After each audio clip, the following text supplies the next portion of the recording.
કલોલ તાલુકાના વિવિધ ગામોમાં સરપંચોની વિજય ઝંખના સાથે રેલીઓ યોજાઈ, સરઘસો નીકળ્યા અને વિકાસની વચનબદ્ધતા આપવામાં આવી. આજે કલોલ તાલુકાની ગ્રામ પંચાયતો માટે યોજાયેલી સરપંચ પદની મતગણતરી દરમિયાન ઉસ્માનાબાદ ગામના સરપંચ પદના ઉમેદવાર દેસાઈ અમૃતભાઈ વિજયી જાહેર થયા હતા.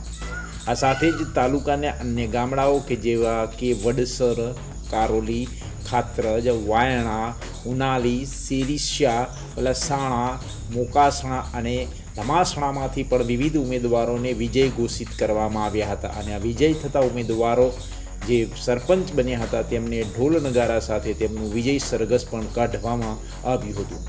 વિજયી ઉમેદવારોએ જનતાનો વિશ્વાસ પ્રાપ્ત કર્યો છે, ત્યારે વિશ્વાસ માટે આભાર પણ વ્યક્ત કર્યો હતો. અને જ્યાં જ્યાં પણ ગામનો વિકાસ કરવાનો આવશે તે વચનો પણ તેમના દ્વારા આપવામાં આવ્યા હતા.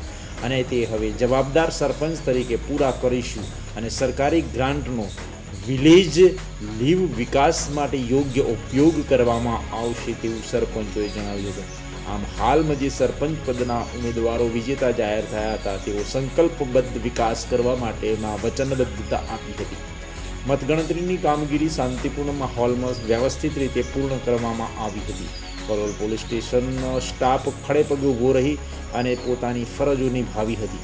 સરકારી અધિકારીઓ અને કર્મચારીઓ પણ સ્થળ પર સતત હાજરી રહી મતગણતરી પ્રક્રિયામાં યોગ્ય યોગદાન આપ્યું હતું. અને સર્વ રીતે ચૂંટણીમાં જે યોજાઈ હતી તેનું મતદાન શાંતિપૂર્ણ માહોલમાં પૂર્ણ થયા બાદ મતગણતરી પણ શાંતિપૂર્ણ માહોલમાં પૂર્ણ થઈ હતી. વિજેતા ઉમેદવારોને જાહેર કરવામાં આવ્યા હતા.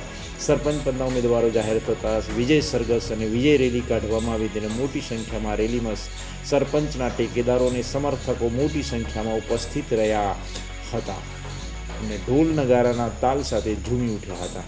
અને ગામનો વિકાસ સૌનો સાથ સૌનો વિકાસની સાથે સમગ્ર ગામનો વિકાસ થાય તેવું સરપંચો દ્વારા સંકલ્પ પણ લેવામાં આવ્યો હતો. આમ કલોલ નગરપાલિકા અને કલોલમાં નગરમાં અને કલોલ શહેરમાં આવેલી ગ્રામ પંચાયતોના વિજેતા ઉમેદવારોએ વચનબદ્ધતા આપી અને ગામનો વિકાસ કરવા માટે હવે તેઓ સંકલ્પ લઈ અને આગળ વિજય સરઘસમાં તેમના કાર્યકરો સાથે ઝૂમતા જોવા મળ્યા હતા. ઢોલ નગારાના તાલ સાથે વિજય સરઘસ અને રેલીઓ કાઢવામાં આવી હતી.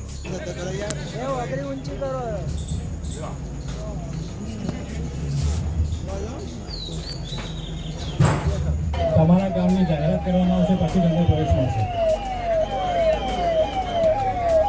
અંદર 16 ગામની પ્રક્રિયા ઓલરેડી ચાલુ છે, પૂરી થશે પ્રમાણે તમારા ગામની જાહેરાત કરવામાં આવશે. તમારા